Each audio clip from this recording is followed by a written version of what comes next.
Hello and welcome back to the channel. So today's video is going to be a homebrew, and it's a grain to glass video. And I'll warn you now, it might be a little bit long, only because there's a little bit of a story behind this one, and I want to just talk about that a little bit. The actual beer that we're going to taste is a Brave Noise beer, and it was homebrewed by Mrs. B.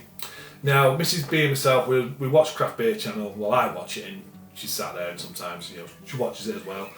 She enjoys it. Some of the content and stuff I watch on YouTube. Anyway, so she was taking notice, and Johnny Garrett interviewed a lady called Brianne Allen in the States, and it was about Brave Noise. And basically, the story is that Brianne worked for Notch in 2021, and she was building a brew house, and she got some sexist comments whilst doing so. So she went onto Instagram and she posted, "Have you ever experienced sexism in the beer industry?" Now, what started as a simple question basically turned into massive loads of replies for her. So it quickly became the inquiry that sent shockwaves throughout craft beer, subsequently inspiring a beevolution to keep the momentum going to honour those who have spoken out about their gender discrimination, racism, sexual assault and harassment, and to bring further awareness to the issues that women, BIPOC and LGBTQIA individuals face in craft beer. So basically, it's a movement, and it was started by Brianne.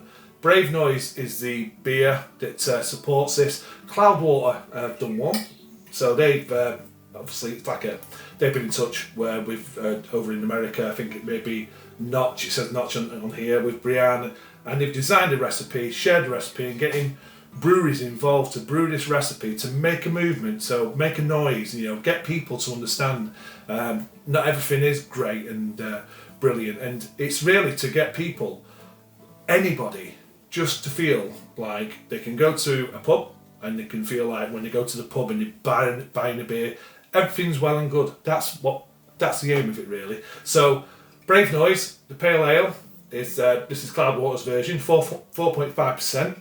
And it says on the can here, a collaboration with a big goal, a safe and discrimination-free beer industry. And that goes all the way down to the customer as well. So it's the brewers, it's everyone, all the way down to the customer. So if you scan on this code, this brings up Cloudwater's codes of conduct and how they deal with harassment, sexual harassment, bullying, anything, and it just covers the whole thing, and it's really good, and it's just basically saying we all stand together and we want to make craft beer a better place for everyone. So Mrs. B, she applied, she sent an email over to it was the Independent Women's Association for Brewers in America. I'll put the name up on the screen. And she said that was interested in doing the homebrew, because if you go onto the Brave Noise website, they've got the recipe, well, not the recipe, they've got the information there. In America, you can brew and you can sort of donate beers, and they can make donations and stuff. A bit different in the UK. Really kind of share beers with friends and stuff. So we just wanted to make people aware. So the whole point of this video is an awareness video. That's all we wanted to do. Get this awareness video out. We can put it on Instagram, I can put it on Twitter, and I can obviously put it on YouTube. So all my social grounds, basically I can just try and put it out there. Brave Noise, and that's how I'm going to make a noise. So with the homebrew, it's just basically they shared the recipe with us, and then Mrs. B got on and brewed it. So you'll see now the brew day footage from actually grain in the mill all the way through the dry hop, and this is going to be now the pour and the taste. But I just really wanted to, the reason why we did it is just we wanted to just help and see if in any way we can. It's only we've only got like a small YouTube channel, we've only got a small Instagram and Twitter, but we just wanted to make that little, if we can just make one person just listen and maybe check Brave Noise out, go on the internet and have a look at the story. I feel like I've done my job, and so has Mrs. B. So so the next thing you're going to see is the brew day, and then we'll come back and taste the beer. Cheers.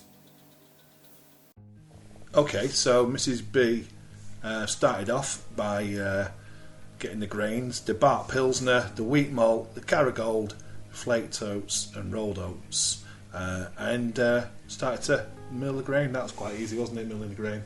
Yeah. that wasn't too much of an issue.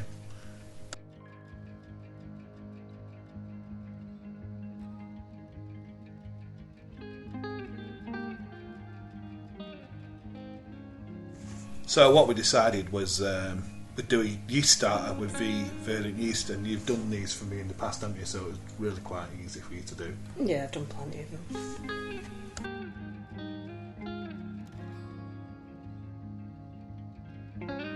So what we did notice was that the recipe was quite an easy recipe, and it really opens up to lots of new homebrewers, and you wanted to get involved because you wanted to say, look, you know, I can do this as well, and you wanted to be part of this Brave Noise. But what we did find fascinating was that there was no hopping until right at the end at the whirlpool, so it was just about looking after what was going in there. You mashed in at the right temperatures. How did you find that? Was that quite... No, it was easy. It was really, considering I was expecting a lot more of a complicated recipe. It was dead easy. Yeah. And you'd encourage, wouldn't you, more people to give it a go? Yeah, definitely this one for a first time. Yeah. So, yeah.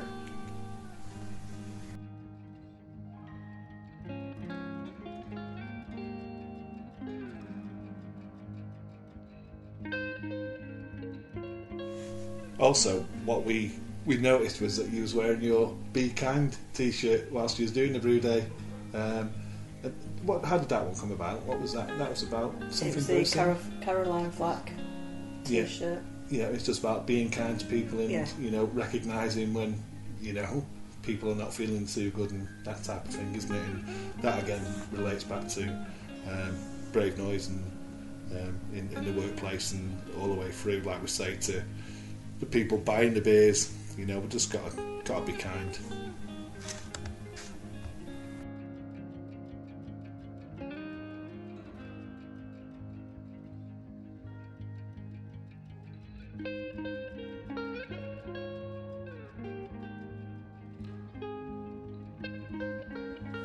So this is the point where you added the whirlpool hops, and I know that you like Sabro. Yep. And you don't mind Mosaic, even though you do pull out the odd unusual aromas when you're smelling that on our beers. But we both was a bit unbelievably shocked. It was only 4 grams of each as well at the whirlpool, but you enjoyed that aroma, didn't you? The hops. Yeah, definitely.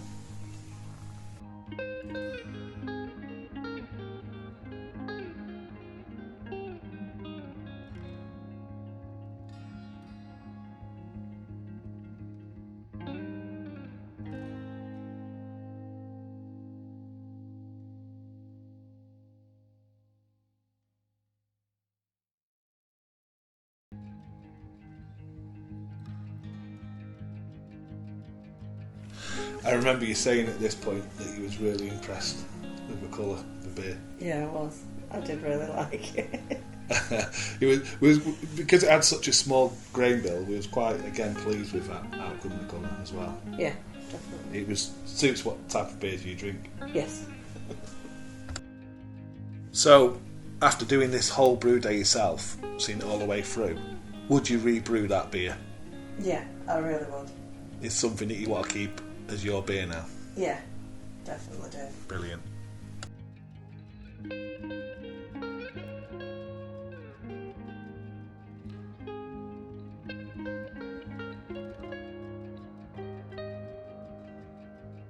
Okay, hopefully you enjoyed that footage. So really, like I say, Brave Noise, it's about helping communicate to the beer community, and beyond that we need to create inclusive and safe environments for staff, customers and the whole brewing, or the whole of craft beer. So let's now try it. It was, I'm not going to be trying this one, not on this video, that's going to be a separate video for that one. I'm going to try the Brave Noise that Mrs. Beer's brewed, which you've seen on the video.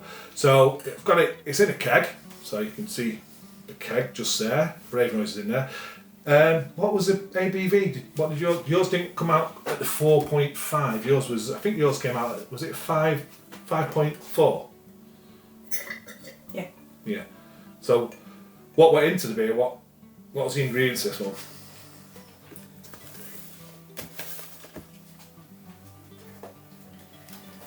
Bark Pilsner, wheat malt, Caragold, flaked oats and rolled oats. So they sort of made it so it wasn't too difficult, so that even, you know, if you've never homebrewed before, that's what I liked about it. It's like a really good recipe to get you into homebrewing, and to more people that can get involved in doing this recipe, the more people are shouting. So it's fantastic. What's the hops? Mosaic and Sabro. Mosaic and Sabro. And Sabro is one of your favourite hops as well, but even though you do say with Mosaic, when I've done Mosaic beers or you've tried beers with Mosaic in, you always say sweaty socks or something. Sweaty feet with them. So it's your beer. You go for the aroma and taste, and I'll pour myself a little glass as well. So it's looking fantastic in the glass though there. It looks perfect in colour. I mean, we haven't got anything to compare it with yet, but we will do a side by side with that on a separate video. But it's looking like a really good. Oh, I've got spilled some. I can't believe that. Nice looking pale ale, American style pale ale. Hazy. I can show you that there. Colour looks fantastic. No, it's not been oxidised at all in any of that transfer we've done. So yeah, so I'll have a. The aroma is amazing. It really is amazing. It's tropical fruits. It really is. With Sabro, you're supposed to get coconut, and for some strange reason, I never ever pick up on coconut with Sabro. And I'm not in there, but I can guarantee Mrs. B will. You're getting coconut. I knew you would. I don't get it.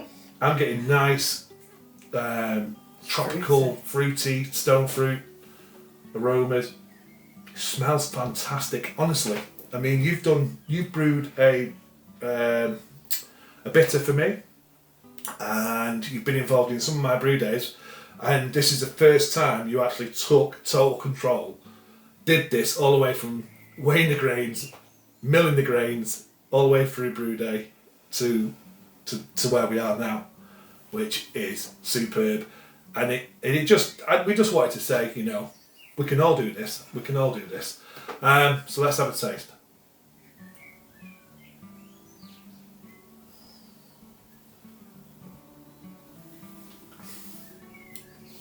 I did really well there. That's superb.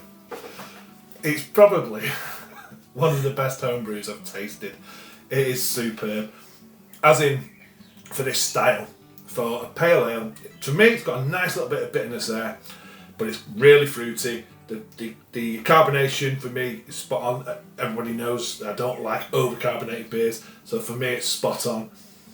The aroma is fantastic. I have sent,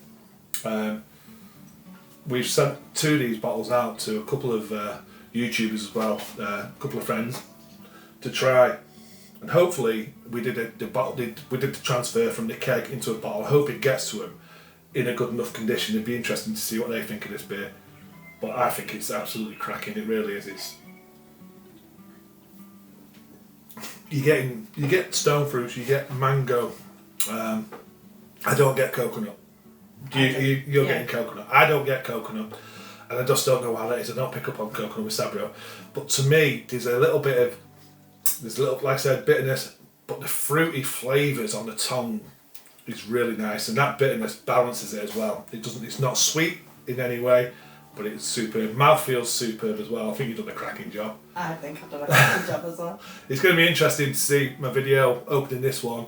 I mean, they're not side-by-side beers. It'd just be interesting to see the Brave Noise one from Cloudwater. The recipe for the homebrew was done by Jen Blair. I think that's the one, was it? I think Jen Blair. If I'm wrong, I'll put the right name up. But I think Jen Blair basically created the homebrew recipe for everyone to get involved in. So yeah, cracking beer. Hopefully, you know, I'll put some stuff up on here for links for Brave Noise, and if you just go and check it out and see, and if you can get hold of any of the Brave Noise beers that are being brewed in the UK. If you go on the Brave Noise website, they do have a list of the breweries who are getting involved in this. If you can get yourself one, just to, you know, basically if you can put it on your social medias and say, you know, we all want to stand for a more inclusive and, you know, environment from the brewery to the customer. Okay, thank you for watching, and I'll see you on the next one. Cheers.